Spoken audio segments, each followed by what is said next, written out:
बिस्मिल्लाहिर्रहमानिर्रहीम। अस्सलाम वालेकुम एस्पायरेंट्स। आज हम बात करेंगे पाकिस्तान अफेयर के सिलेबस के बारे में। इसमें हम डिस्कस करेंगे पाकिस्तान अफेयर का सिलेबस क्या है, इसको तैयार कैसे करना चाहिए, इसमें अच्छे मार्क्स कैसे लेने हैं और कितने टाइम में इसको तैयार करना है। तो पाकिस्तान अफेयर का फर्स्ट लेक्चर है और मुख्तलिफ सब्जेक्ट्स को साथ साथ हम स्टडी करते जाएंगे और उनकी जो लेक्चर्स हैं उनकी प्ले लिस्ट में सेपरेटली मौजूद होंगे। ये है पाकिस्तान अफेयर की कुल 28 आउटलाइन है, 28 टॉपिक्स हैं, जिनमें से पहला टॉपिक जो है वो काफ़ी अहम भी है और थ्योरेटिकल है और अक्सर इसमें से जो क्वेश्चन है वो आ जाता है। Ideology of Pakistan, definition and elucidation, historical aspects, Muslim rule in the subcontinent, it's downfall and efforts for renaissance. यानी यहाँ पे आपने एक ओवरऑल आउटलाइन देनी है कि कैसे कैसे कौन कौन से खानदान जो है वो हुकूमत करते रहे 712 से लेकर ऑनवर्ड, हिस्ट्री के पॉइंट ऑफ व्यू से। और उसको इस एंगल से देखना है कि जो पाकिस्तान आइडियोलॉजी है वो कैसे परवान चढ़ती आई। हम ये कहते हैं कि पाकिस्तान उस दिन ही बन गया था जब पहला इंडियन नेशनल मुसलमान हुआ था।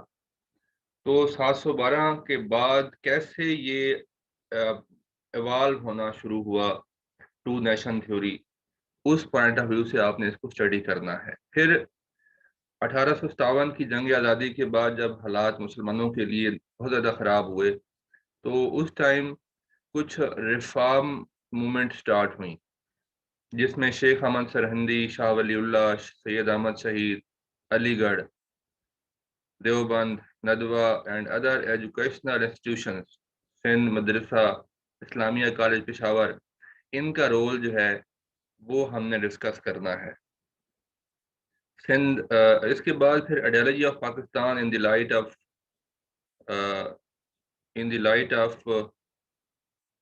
यहाँ पे थोड़ा मिस्टेक है, ideology of Pakistan in the light of statement of Quaid Azam Mohammad Ali Jinnah and Allama Iqbal. उनको उनकी जो एड्रेसेस हैं, उनकी जो स्पीचेस हैं, उनके जो सेइंग्स हैं, उनकी रोशनी में हमने इसको एक्सप्लेन करना है।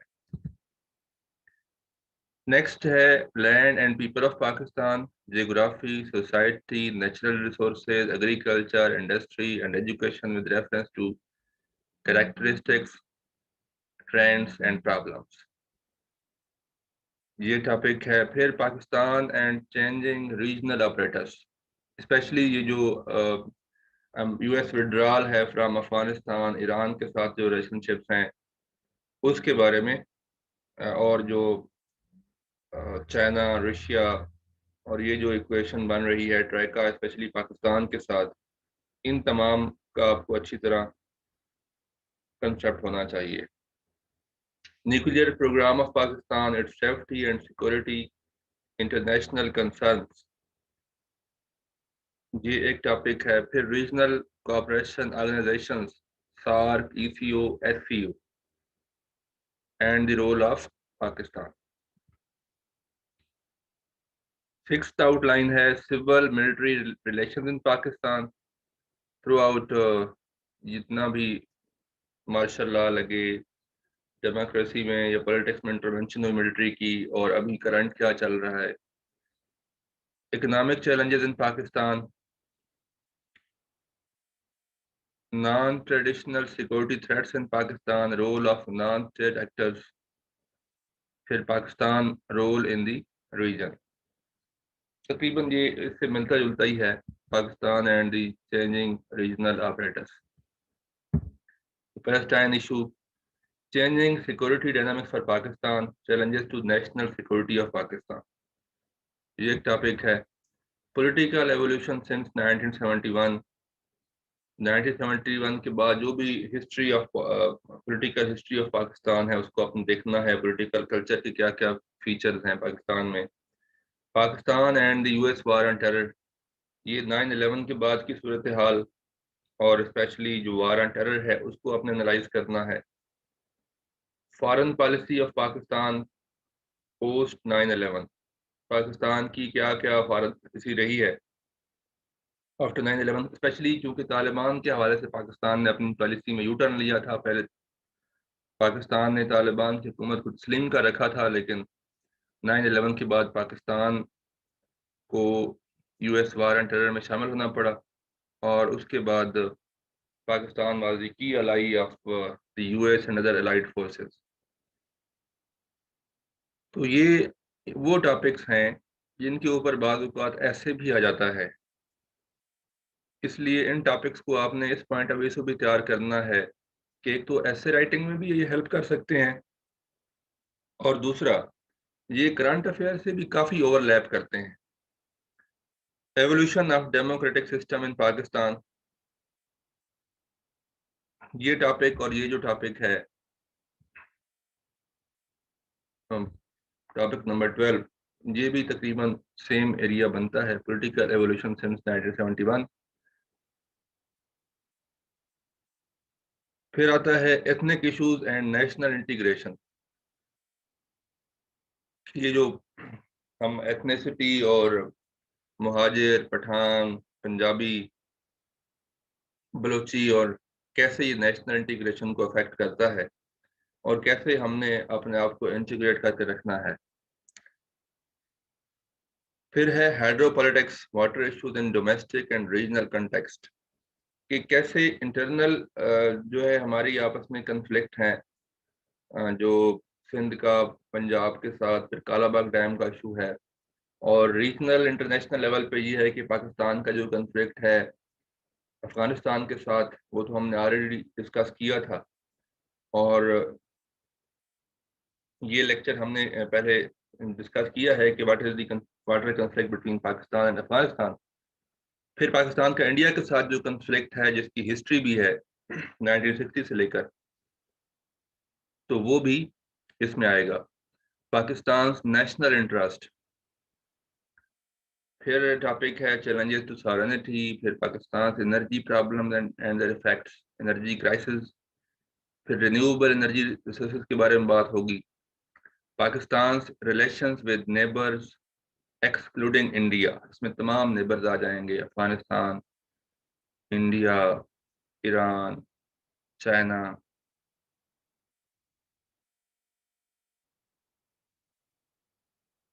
फिर Pakistan and India relation since 1947, इससे पहले वाला पोर्शन आई थिंक वो पाकिस्तान या इंडो पाकिस्तान हिस्ट्री में आ जाता है, जो 1947 से पहले का है। लेकिन बहरहाल इसमें आपने वो तमाम पोर्शन जो है वो भी चूंकि डिस्कस करना है, क्योंकि वो इसमें आ जाएगा। ये जो फर्स्ट टॉपिक है, इसमें हिस्टोरिकल एस्पेक्ट्स में तमाम चीज़ें आ जाती हैं, आपने उनको ओवरलुक नहीं करना। कश्मीर इशू, ये वैसे तो उसी में कवर हो जाता है, Pakistan and India relation since 1947, लेकिन कश्मीर इशू की पूरी हिस्ट्री आप देखेंगे तो फिर ये इससे पहले से भी शुरू होगा। सियासत को कैसे, वो ट्रिटी ऑफ अमृतसर क्या है, कैसे इसको 75 लाख नानक शाही रुपया में बेचा गया। The war in Afghanistan since 1979 and its impact on Pakistan and challenges to Pakistan. Proxy wars, role of external elements, economic conditions of Pakistan, the most recent economic survey, the previous and current budgets, and the problems and performance of major sectors of economy. ये topic और economic challenges वाला topic आप थोड़ा सा mix करके पढ़ेंगे इसको, ये 7 टॉपिक पे। The recent constitutional and legal debates, the latest constitutional amendments and important legislations, legal code, legal cases, and the role of higher courts.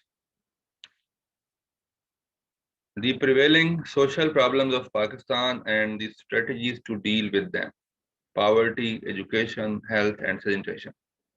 ये हैं 28 टॉपिक्स, 28 आउटलाइन जो कि हमने पाकिस्तान अफेयर के लिए तैयार करनी है, और हम कोशिश करेंगे कि इसी हिसाब से अपने लेक्चर्स को आगे चलाएं। अब स्ट्रेटेजी क्या होनी चाहिए कि आप जब भी टॉपिक पढ़ें उनके नोट्स बुलेट पॉइंट में लेते जाएं। आप डिटेल ना लिखें, एक टॉपिक का कंसेप्ट ले लें और आपको एक टॉपिक पढ़ के उसका कंसेप्ट अपने अल्फाज में लिखना आना चाहिए। You have to take notes in bullet points. However कुछ चीज़ें आपने कंप्लीट डिटेल में लिखनी है अपने नोट्स में, जैसे कोटेशंस हैं, फैक्ट्स एंड फिगर्स हैं, एक्सर्प्ट्स फ्रॉम रिकमेंडेड बुक्स हैं, या जिस तरह आजकल जो हेड ऑफ स्टेट की किसी भी इशू के बारे में कोई स्टेटमेंट आती है, जैसे कोई इंटरनेशनल इशू है, यूएस विड्रॉल, उसके बारे में कोई यूएस का सिक्योरिटी एडवाइजर स्टेटमेंट देता है कि हम विड्रॉ कर रहे हैं, या कोई नेटो के सेक्रेटरी जनरल की कोई स्टेटमेंट आ जाती है, तो वो आप स्टेटमेंट हूबहू उसको मेमोराइज करके कोट करेंगे। स्टेटमेंट्स जितनी कोट करेंगे, जितनी आप कोटेशन डालेंगे, जैसे आइडियोलॉजी ऑफ पाकिस्तान में जितनी आप कोटेशन डालेंगे क़ायद-ए-आज़म मोहम्मद अली जिन्ना की या अल्लामा इकबाल की, तो उतना ज़्यादा आपको मार्क्स मिलेंगे। फिर ये जो पेपर है ये काफ़ी हद तक करंट अफेयर से ओवरलैप करता है। आप जितना इस पे फोकस करेंगे उतना ज़्यादा जो है आपका करंट अफेयर तैयार होगा, क्योंकि ओवरलैपिंग सिलेबस है। Focus more on history part, ये ज़रा तवज्जो से सुन लें कि focus more on history part का मतलब ये है, वैसे तो हिस्ट्री से आम तौर पे 1 या 2 क्वेश्चन आते हैं जनरली, लेकिन हिस्ट्री पार्ट को आपने अटेम्प्ट करना है। जब पेपर सामने आ जाए हिस्ट्री पार्ट को आपने ज़रूर फोकस करना है, क्योंकि एक तो हिस्ट्री पार्ट में ये है कि उसमें इंफॉर्मेशन वही होती है जो क्लोज हो चुकी होती है। लाइक आपको पता है कि उसमें फर्दर डेवलपमेंट कोई नहीं हो रही। कांग्रेस मिनिस्ट्रीज थी मिसाल के तौर पे, तो कांग्रेस मिनिस्ट्रीज का क्या रोल था, क्या उन्होंने किया, और क्या मुसलमानों को क्या उनसे एतराज़ात थे, तो वो एक टॉपिक है जो कि क्लोज हो चुका हुआ है। आप उस पर अगर लिखेंगे तो आपके उसमें अच्छे मार्क्स आने के चांसेस हैं। इसी तरह शिमला एग्रीमेंट है, वो एक क्लोज ट्रांजैक्शन है, मतलब कि वो इशू पास्ट में था, हिस्ट्री का पार्ट है, उसके बारे में मटेरियल भी मौजूद है, मुख्तलिफ सोर्सेज से आपको मिल जाएगा, आप तैयार कर लेंगे। तो हिस्ट्री पार्ट के क्वेश्चन अटेम्प्ट करने का फायदा ये होता है कि उसमें आपके मार्क्स अच्छे आते हैं। बाकी ये पेपर पे डिपेंड करता है, ऐसा भी हो सकता है कि हिस्ट्री का पोर्शन जो है वो बिल्कुल ही ना आए, क्योंकि कई दफ़ा के मैंने पेपर देखे हैं जिसमें सारा का सारा ही वो जो पेपर है वो हिस्ट्री से हट के आया है, यानी करंट या जनरल टॉपिक्स पे आ गया है। हिस्ट्री पोर्शन हम कहते हैं कि जैसे ये पूछ लिया जाए कि जी 1 यूनिट जो है उसके क्या फीचर्स थे, या ये पूछ लिया जाए कि फॉल ऑफ ढाका के रीजन क्या क्या हैं, तो ये हम हिस्ट्री पोर्शन को बोलते हैं। अगर ऐसे क्वेश्चन आ जाएं, ये हो सकता है किसी साल कोई ना आए, हो सकता है किसी साल 1 या 2 क्वेश्चन आ जाएं, तो कोशिश करें कि ये क्वेश्चन आपके अटेम्प्ट हों। फिर इसमें स्ट्रेटेजी हमसे कि आप पुराने पेपर्स को ज़रूर अटेम्प्ट करें, उनको उनके बारे में मटेरियल तलाश करें, उनको ज़रूर सर्च करें, उनके बारे में quotation. Most of the time ऐसे क्वेश्चन किसी न किसी एंगल से रिपीट होते हैं। फिर सबसे अहम बात जो मैं कहता हूँ, जो अभी मैं आपको कहूँगा वो यही है कि हमारे पास अबंडेंट सोर्सेज ऑफ इंफॉर्मेशन है, हमारे पास बुक्स अवेलेबल हैं, मार्केट में बहुत सारी गाइड्स अवेलेबल हैं, हमारे पास यूट्यूब है, गूगल है, हमारे पास गूगल पे अगर आप पीडीएफ के साथ लिखेंगे तो उनके पूरे पूरे रिसर्च आर्टिकल आ जाएंगे। तो अगर आप ये सोच लें कि मैंने इस टॉपिक को सारा का सारा हर एंगल से तैयार करना है, तो हो सकता है आपको एक आउटलाइन जो है, इनमें से कोई सी भी एक आउटलाइन तैयार करने में आपको हो सकता है महीना लग जाए, और दूसरा आप कभी सेटिस्फाई नहीं हो पाएंगे। उसका तरीका ये है कि आप ये टाइम रख लें कि मैंने एक आउटलाइन 1 दिन में तैयार करनी है। 1 दिन में आप उसके तमाम एंगल को स्टडी करने की कोशिश करें इन the light of past papers, कि कोई ऐसा एंगल मिस ना हो जो पास्ट पेपर में आया हो। तो फिर आप 1 दिन में जितना तैयार कर सकते हैं कंप्रिहेंसिवली और बैलेंस तरीके से, उसके ऊपर फिर आप कंटेंटेड हो जाएं कि बस ठीक है, मेरी इतनी ही तैयारी काफ़ी है। तो एक पॉइंट पे आके स्टॉप करना जो है वो बहुत ज़रूरी है, वरना मटेरियल और इंफॉर्मेशन जो है वो अनलिमिटेड है, इन्फिनिट है, पड़ी हुई है। हर ऑथर ने, हर किसी ने डिफरेंट एंगल से एक टॉपिक को लिखा हुआ है, और अगर आप इस ऐसा नहीं होगा कि आपके पास मटेरियल खत्म हो जाए, नया से नया मटेरियल आपके पास आता रहेगा। तो यू हैव टू, आप अपने नोट्स बनाएं और उसी के ऊपर एक कहीं पे एक अपनी लाइन लगा दें कि यहाँ से ये टॉपिक मैंने इतना तैयार करना था और इतना कर लिया है। ऐसा करेंगे तो आप आसानी में रहेंगे, अदरवाइज आप कंफ्यूजन में रहेंगे कि आपके सारे टॉपिक्स आपको फील होगा कि कोई भी तैयार नहीं है। Prepare for MCQ separately, give 4 to 5 days separately for MCQs. क्योंकि एमसीक्यूज 20% पोर्शन है, 20 मार्क्स का है, तो इसको आपने सेपरेट टाइम देना है। पुराने पेपर जब देखेंगे एमसीक्यूज के, तो वहां से आपको आइडिया होगा कि किस तरह के एमसीक्यूज आते हैं, और एमसीक्यूज को सेपरेटली तैयार करें। आपने एमसीक्यूज को ऐसे नहीं छोड़ना कि मेरी तैयारी हो गई है, उसको बाकायदा तौर पे आपको 4 से 5 दिन देना पड़ेंगे, और उसको एनालाइज करें कि किस तरह के क्वेश्चन आते हैं और कैसे मैंने उसको तैयार करना है। इसको सेपरेट आपने टाइम देना है। अब हम बात करते हैं स्ट्रेटेजी के how to get maximum marks. सबसे पहले आपकी अंडरस्टैंडिंग और कंसेप्ट वो आपके अच्छे होने चाहिए। जब आप लिख रहे हो तो आपको पता हो कि आपके कंसेप्ट क्या है, आप कंफ्यूज ना हो, आपका हर पॉइंट पे, हर एक इशू पे एक ओपिनियन मौजूद हो। जितनी कोटेशन डालेंगे, जितने रेलेवेंट फैक्ट्स एंड फिगर डालेंगे, जितने आप रिकमेंडेड बुक से कोटेशन डालेंगे अपने लेक्चर्स में, अपने टॉपिक्स में, अपने राइटिंग में, उतना ज़्यादा आपको मार्क्स मिलेंगे। और वो चीज़ होनी चाहिए जो आपके आर्गूमेंट्स को सपोर्ट करे। यानी आपने एक आर्गूमेंट देना है, उसको हमेशा कोटेशन से, फैक्ट एंड फिगर से, और किसी इक़्तिबास से जो कि रिकमेंडेड बुक से उठाया गया हो, और मेमोराइज आपने करना है उनको, यानी उनमें बिल्कुल वही हूबहू उसी तरह कोट करना है। उससे आप अपने आर्गूमेंट को सपोर्ट करते हुए आगे बढ़ेंगे। फिर प्रेजेंटेशन ऑफ दी पेपर है कि कहाँ, जहाँ जहाँ पे रिलेशनशिप की बात होती है, कोई रीजनल कन्फ्लिक्ट की बात होती है, वहाँ पे मैप जरूर बनाएं। फिर इंपॉर्टेंट आर्गूमेंट्स को, इंपॉर्टेंट फैक्ट्स एंड फिगर्स को जरूर हाईलाइट करें। हैंड राइटिंग आपकी अगर बहुत अच्छी रखें, अगर अच्छी नहीं है तो लेजिबल कम से कम जरूर होनी चाहिए। उसमें हेडिंग्स डालें, और अ, कोशिश करें कि आपका फॉन्ट, आपकी हैंड राइटिंग अच्छी हो। इसको आप जहन में टारगेट रखें कि इसके ऊपर मैंने 30 डेज से ऊपर नहीं लगाने, यानी 30 डेज में कवर करने की कोशिश करें। जस्ट मैंने एक आइडिया दिया है कि 28 टॉपिक्स हैं, तो आप एक दिन में एक टॉपिक करें, या एक दिन में कहीं दो भी कर लें। 25-26 दिनों में अगर आप कर लेते हैं तो आप 3-4 दिन उस पर लगा लें, 4-5 दिन, तो आपके 30-31 दिनों में ये टॉपिक जो है वो पूरा पाकिस्तान अफेयर का सिलेबस तैयार हो जाएगा। यू शुड ट्राई हार्ड कि ये 30 डेज, अराउंड 30 डेज तक तैयार हो जाए। ये बात मैं पहले कर चुका हूँ कि आपने हर टॉपिक के ऊपर पीएचडी नहीं करनी, बल्कि आपने एक टॉपिक को इस तरीके से कम्प्रिहेंसिव तैयार करना है कि आपका जो पेपर है सीएसएस की रिक्वायरमेंट के मुताबिक वो तैयार, अच्छा अटेम्प्ट हो जाए। और सीएसएस की रिक्वायरमेंट आपको आइडिया होगा पुराने पेपर देख के। Just learn to end the research when you think you have done enough. ये मैं बात पहले कर चुका हूँ। Give 1 day to 1 syllabus outline average.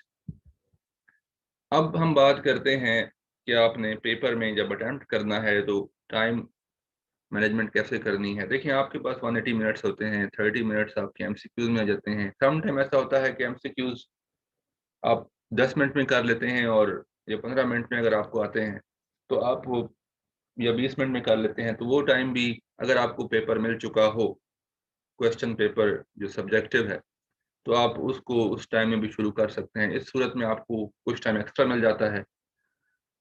तो अगर आप 18 मिनट्स या 20 मिनट्स रिवीजन के निकाल भी लें, तो आपको 4 क्वेश्चन जो अटेम्प्ट करने होते हैं, उनको करने के लिए अगर हम जस्ट गैस 132 मिनट्स मिलता है, तो इसका मतलब क्या है कि 33 मिनट्स हैं आपके पास एक क्वेश्चन को अटेम्प्ट करने के लिए।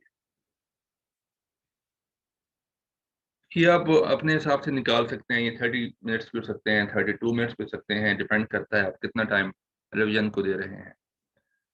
तो उसमें आप 3 से 5 मिनट या 4 से 5 मिनट जो हैं वो हमेशा हम ब्रेनस्टॉर्मिंग करेंगे, रफ आउटलाइन बनाएंगे, जो कि आप पेपर के आखिरी पेज पे बनाएंगे, आंसर शीट के आखिरी पेज पे। रफ आउटलाइन बनाने का और ब्रेनस्टॉर्मिंग करने का और पहले 4-5 मिनटों में फ़ायदा ये होता है कि जब आप ब्रेनस्टॉर्मिंग करते हैं तो थोड़ा-सा आपके ऊपर प्रेशर रिलीज़ होता है। आपको हो सकता है कि जब पेपर मिले तो आपको ये लगे कि मुझे तो ये पेपर आता ही नहीं है, या मैं how I would attempt this paper.